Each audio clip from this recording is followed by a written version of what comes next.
नमस्कार.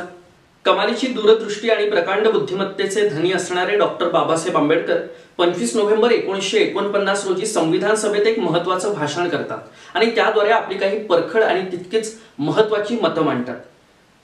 Grammar of anarchy नावाच्या आपल्या या भाषणात डॉक्टर बाबासाहेब आंबेडकर म्हणतात की we are entering into the life of contradictions where we shall have the political equality but social and economical equality will not exist. म्हणजेच काय तर आपण एका विसंगतयुक्त आयुष्यात आता पाय ठेवतोय की जिथे राजकीय समानता असणार आहे पण सामाजिक आणि आर्थिक समानता मात्र असणार नाही. आत्ताच काही दिवसांपूर्वी आपण स्वातंत्र्याची 73 वर्ष साजरी केली, पण आजच्या अर्थव्यवस्थेला सुद्धा बाबासाहेबांनी मांडलेलं हे मत तितक्याच चपखलपणे लागू पडतं. श्रोते हो, आंतरराष्ट्रीय स्तरावरती एखाद्या देशातली आर्थिक विषमता मोजायची असली तर गिनी कोइफिशियंटचा वापर केला जातो. गिनी कोइफिशियंटची किंमत 0 ते 1 च्या दरम्यान असते आणि ही किंमत जसजशी 1 या अंकाकडे जात जाते तसतसा त्या देशातली आर्थिक विषमता वाढती असा निष्कर्ष काढला जात असतो. 2013 साली भारतातल्या गिनी कोइफिशियंटची किंमत 0.48 इतकी होती आणि 2016 पर्यंत येता येता ही किंमत 0.63 इतकी झाली. याचाच अर्थ भारतातली आर्थिक विषमता ही निर्विवाद वाढत चाललेली आहे. एखाद्या ठिकाणी जेव्हा आर्थिक विषमता निर्माण होते आणि ती फोफावत जाते ना, तेव्हा तिथे संघर्षाची ठिणगी पडते आणि याच ठिणगीचं रूपांतर जेव्हा वणव्यात होतं तेव्हा तो वणवा संपूर्ण समाजाला अस्थिर करून जातो. म्हणूनच आत्ताच या वाढत्या आर्थिक विषमतेशी 2 हात करणं काळाची गरज आहे आणि म्हणूनच तुमच्या पुढे याच विषयाचा उहापोह करण्यासाठी उभा आहे. नमस्कार, मी प्रतीक ठाकरे आणि अर्थात या स्पर्धेसाठी विषय मांडतोय की वाढती आर्थिक विषमता अशी कमी करता येईल. आर्थिक विषमता कशी कमी करता येईल याविषयी माझं मत मांडण्यापूर्वी मला ही वाढती आर्थिक विषमता आहे तरी का याच्या मुळाशी जाणं गरजेचं वाटतं आणि तळाशी गेल्यानंतर मला 3 कंगोरे प्रामुख्याने हाती लागतात. सगळ्यात पहिला साम्राज्यवाद. काही देशांनी इतर देशांची लूट केली आणि त्यातूनच काही देश प्रचंड श्रीमंत झाले आणि काही देश मात्र नेस्तनाबूत झाले. दुसरं सगळ्यात महत्त्वाचं कारण म्हणजे जागतिकीकरण. याविषयी बोलत असताना हार्वर्डचे अर्थतज्ञ रिचर्ड फ्रीमन असं मांडतात की जागतिकीकरणामुळे अब्जो लोकांना संधी मिळाली खरी, पण या जागतिकीकरणामुळे अब्जो रुपये फक्त काही मोजक्या लोकांच्या हातात सुद्धा साठत गेले. आणि अर्थात तिसरं महत्त्वाचं कारण म्हणजे औद्योगिकीकरण. श्रोते हो, मुळात ही कारणमीमांसा करण्यामागचं कारण इतकंच की जर का या गोष्टींमुळे आर्थिक विषमता फोफावत गेली असेल तर याच गोष्टींचा अभ्यास करून आम्ही त्यातून निर्माण होणाऱ्या संधींचं बोट धरून याच आर्थिक विषमतेवरती मात सुद्धा करू शकतो. म्हणजेच थोडक्यात काय तर औद्योगिकीकरणामुळे जी नवनवीन उद्योगधंदे आता जन्माला आलेली आहेत त्यामध्ये कोणती कौशल्य लागणार आहेत त्यांचा अभ्यास करून आम्ही ती कौशल्य शिकलो पाहिजे. एवढंच नाही तर शालेय वयांपासून मुलांना ते शिकवलं गेलं पाहिजे. याचं उत्तम उदाहरण म्हणजे दिल्लीत केजरीवाल सरकारनं प्रत्येक शाळेमध्ये EDP एंटरप्रेन्योरियल डेव्हलपमेंट प्रोग्राम आता सुरू केलेला आहे. तशी पूर्ण प्रोग्राम्स आपल्या संपूर्ण भारतातल्या प्रत्येक खेडोपाडी सुद्धा लागू केले गेले पाहिजे.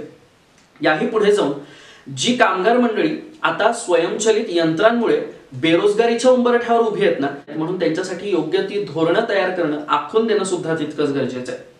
याही पुढे जाऊन मला सांगावं असं वाटतं की आत्ताची आपली अर्थव्यवस्था अर्थात आत्ताची आधुनिक अर्थव्यवस्था ही कौशल्याधिष्ठित अर्थव्यवस्था आहे आणि त्यामुळे स्किल बेस्ड डेव्हलपमेंट प्रोग्राम्स आम्हाला कसे राबवता येतील याच्यावरती आता आम्ही भर दिलं पाहिजे.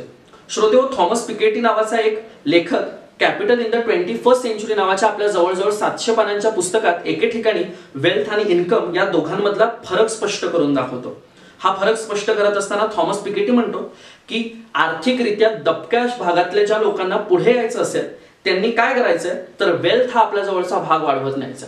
याही पुढे जाऊन मला सांगावं असं वाटतं की जेव्हा आपण आर्थिक विषमतेच्या नावानं टाहो फोडतोय तेव्हा आर्थिक विषमता म्हणजे केवळ गरीब आणि श्रीमंत यांच्यातली तफावत, यांच्यातला फरक होत नाही, तर लिंगाधारित आर्थिक विषमता, जातीनिहाय आर्थिक विषमता आणि धर्माधारित आर्थिक विषमता याचा सुद्धा त्याच्यामध्ये समावेश होतो. आणि या सगळ्या गोष्टींमधून आपण जेव्हा बाहेर पडू तेव्हा खऱ्या अर्थानं आपल्याला आर्थिक विषमतेवरती मात करता येणार आहे. म्हणजे खरं काय करायचंय तर आम्हाला इन्क्लुझिव्ह ग्रोथ पॉलिसीज पाहिजे आणि सोबतच आम्हाला कडक अँटी डिस्क्रिमिनेटरी लॉज कायदेमंडळाने आणले पाहिजे.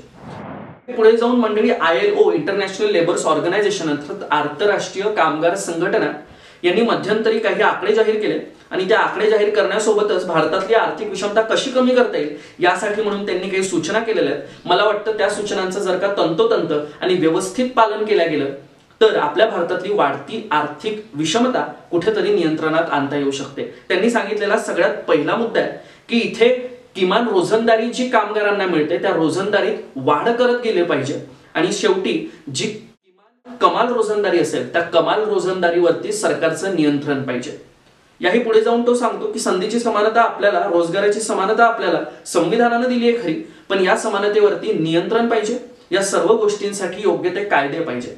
तिसरं सगळ्यात महत्त्वाचं म्हणजे कलेक्टिव्ह बार्गेनिंग फ्रेमवर्क आमच्या इथचं आणखी सुधारत नेलं पाहिजे। त्याही पुढचा महत्त्वाचा मुद्दा जो आयलोनी सांगितला तो आहे प्रोग्रेसिव्ह टॅक्सेशनच्या बाबतीत, अर्थातच प्रोग्रेसिव्ह कर वसुली। इथल्या श्रीमंतांकडून जास्त टॅक्स आणि इथल्या गरिबांकडून त्यांच्या संपत्तीनुसार कमी टॅक्स। त्याच्या पुढचा एक महत्त्वाचा मुद्दा आहे की आमच्या इथे ट्रान्सपरन्सी अर्थात पारदर्शकतेची कमी आहे, त्यामुळे इथल्या संपत्तीच्या बाबतीतल्या सर्व व्यवसायात, सर्व घेण्या देण्याच्या बाबतींमध्ये, व्यावसायिकतेमध्ये आम्हाला पारदर्शकता आणता आली पाहिजे। एकदा ही पारदर्शकता आली की संपत्तीचा मोठा भाग फक्त काही लोकांच्या हातात साचणं सुद्धा बंद होईल। आणि शेवटाकडे वळत असताना मला ऑक्सफॅमच्या रिपोर्ट मधला अत्यंत महत्त्वाची आकडेवारी मांडणं गरजेचं वाटतं।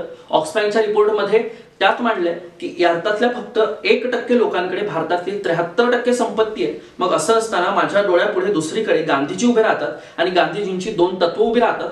पहिलं अंत्योदय आणि दुसरं म्हणजे सर्वोदय। या 1% लोकांनी कुठेतरी मागे वळून पाहिलं पाहिजे आणि बाकी लोकांना सुद्धा आर्थिक मदतीचा हात दिला पाहिजे। त्यातूनच शिडीवरच्या सगळ्यात खालच्या आणि ओळीतल्या सगळ्यात मागच्या माणसाचा अंत्योदय होईल आणि म्हणूनच त्यातूनच सर्वोदय सुद्धा घडून येईल। मला कबीरांचा एक दोहा आठवतो, त्यात कबीर म्हणतात, कबीर कहे कुछ उद्यम कीजिए आप खाए और को भी दीजिए। कबीर म्हणतो तुम्ही उद्योजक व्हा, तुम्ही कमवा, तुम्ही तुमचं पोट भरा, पण उरलेल्यात तुम्ही दुसऱ्याची सुद्धा मदत करा। म्हणजेच काय तर आम्ही आर्थिक मदतीचा हात मागच्या प्रत्येक दबक्या भागातल्या माणसाला दिला पाहिजे। यातूनच ही वाढती आर्थिक विषमतेची दरी आम्ही कमी करू शकतो।